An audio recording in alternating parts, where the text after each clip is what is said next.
በስመ አብ ወወልድ ወመንፈስ ቅዱስ አሐዱ አምላክ አሜን።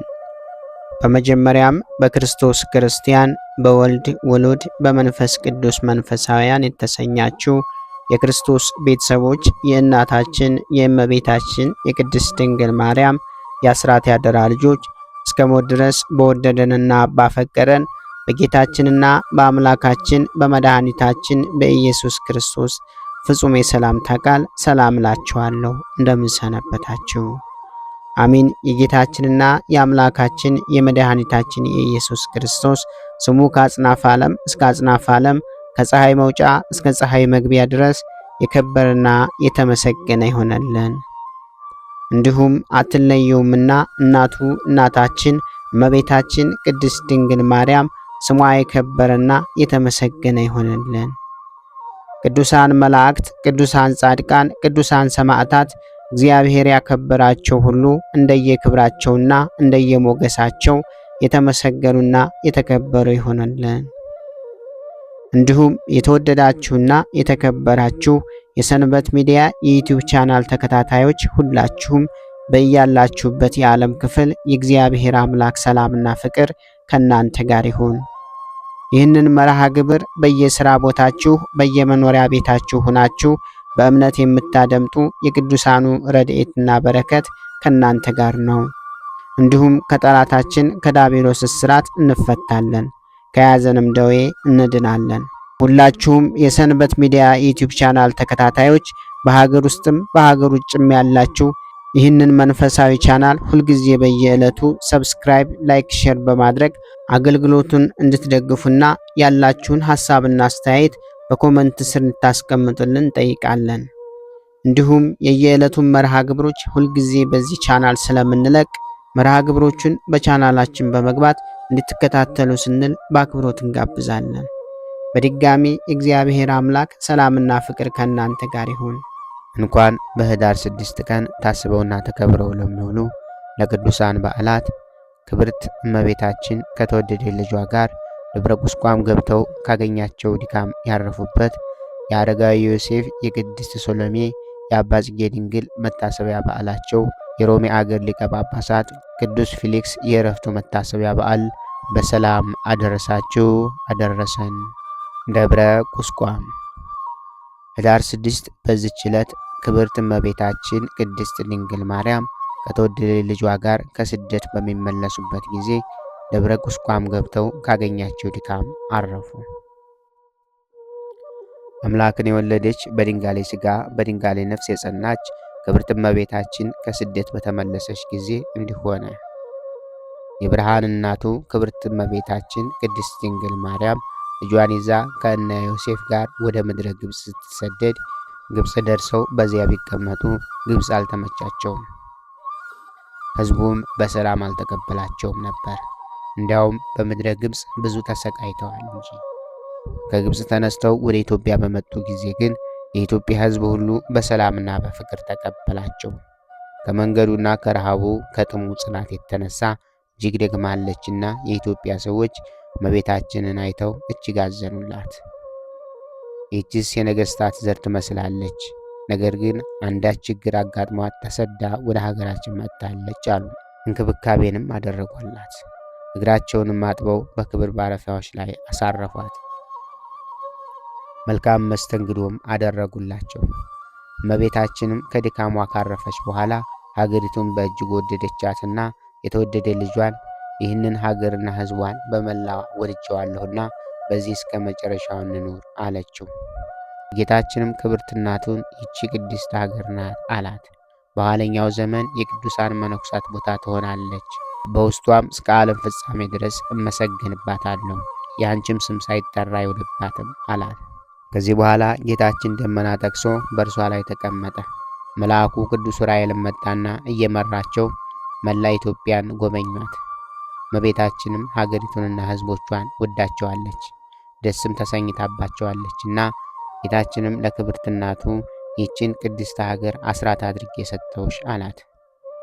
እመቤታችንም እጅግ ተደስታ ልጄ፣ ወዳጄ፣ አምላኬ ብላ መሰገነችው። ከዚህም በኋላ ከአንዱ ቦታ ወደ አንዱ ቦታ እየተዘዋወሩ መላዋ ኢትዮጵያን በኪደተ እግራቸው ባረኳት። ጌታችንም በዚህ ቦታ እንዲህ አይነት ቤተ ክርስቲያን ይታነጻል፣ እገሌ የሚባል እንዲህ አይነት ቅዱስ ይነሳል እያለ ብዙ ምስጢራትን ለክብርት እናቱ ነገራት። ከዚህም በኋላ የስደቱ ዘመን ሲያልፍ ሄሮድስ በመጨረሻ ክፉ አሟሟትን ሲሞት መልአኩ ወደ ገሊላ አውራጃ እንዲመለሱ ነገራቸው። እመቤታችንም ከዚህ ሀገርስ ባንሄድ እመርጣለሁ ስትለው የተወደደ ልጇ ግን እናቴ ሆይ ጽድቅንና ፈቃድን ሁሉ ልፈጽም ይገባልና ብሎ አጽናናትና ወደ ሀገራቸው ተመልሰው ሄዱ። ተመልሰውም ሊሄዱ ሲነሱ የኢትዮጵያ ሰዎች ልዩ ልዩ አመሃ እጅ መንሻ ሰጧቸው። ልዩ ልዩ ልብሶች፣ ወርቅ፣ ዕጣን፣ ከርቤ፣ ሽቱና ስንቃቸውንም በግመሎች ጭነው እመቤታችንና የተወደደ ልጇን በበቅሎ ላይ አስቀምጠው በክብር ሸኟቸው።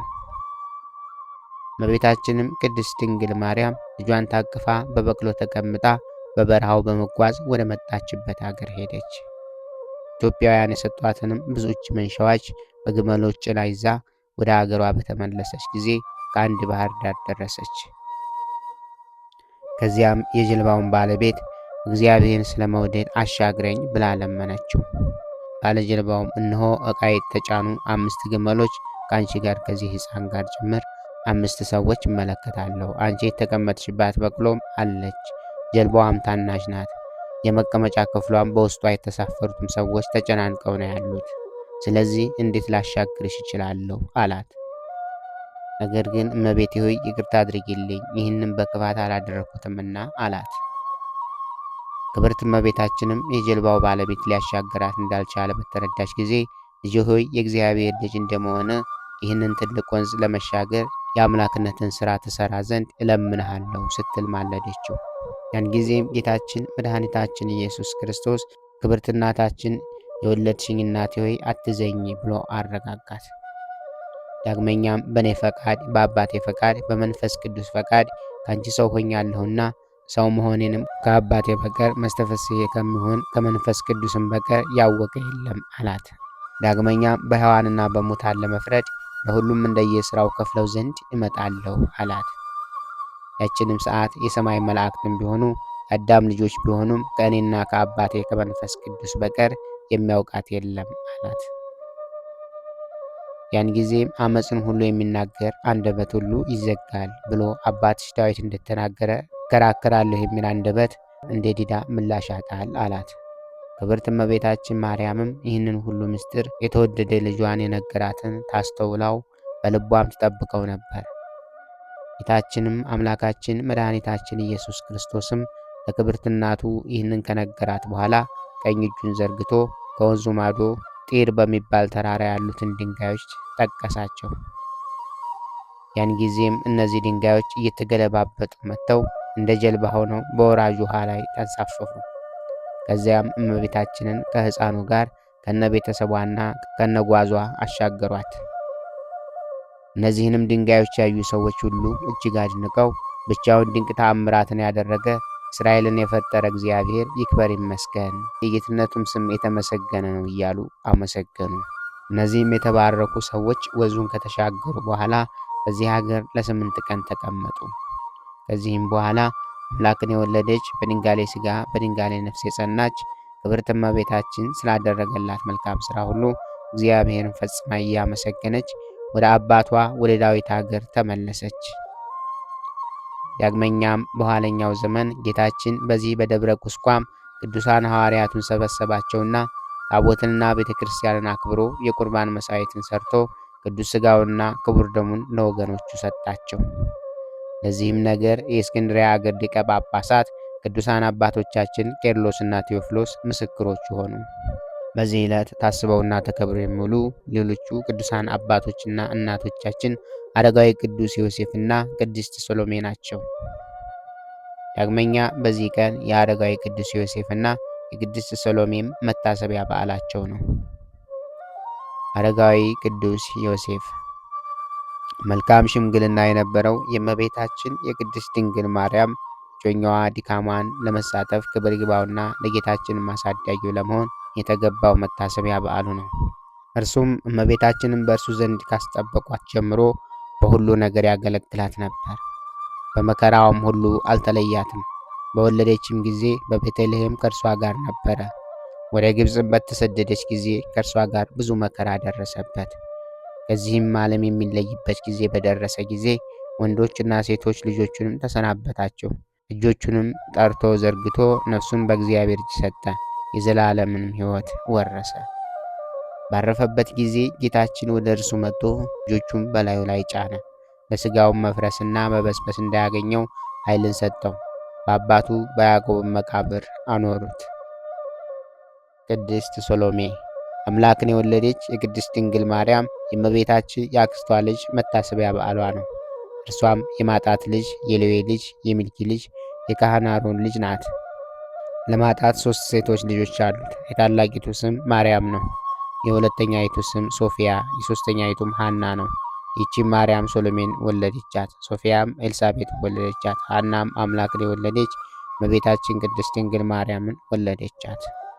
እመቤታችንም ድንግል ስትሆን የክብር ባለቤት ጌታችን መድኃኒታችን ኢየሱስ ክርስቶስን በወለደች ጊዜ ይቺ ቅድስት ሰሎሜ የእመቤታችንን አወላለድ እንደ ሴቶች ሁሉ አወላለድ መስሏት ተጠራጠረች። ከዚህም በኋላ የቅድስት ድንግል ማርያም እመቤታችን ገላዋን ዳሰሰቻት። ያን ጊዜም እጇ ተቃጠለ። ሕፃኑንም በዳሰሰችው ጊዜ ዳነች። በዚህም በሕቱም ድንግልና አምላክን እንደወለደች አወቀች።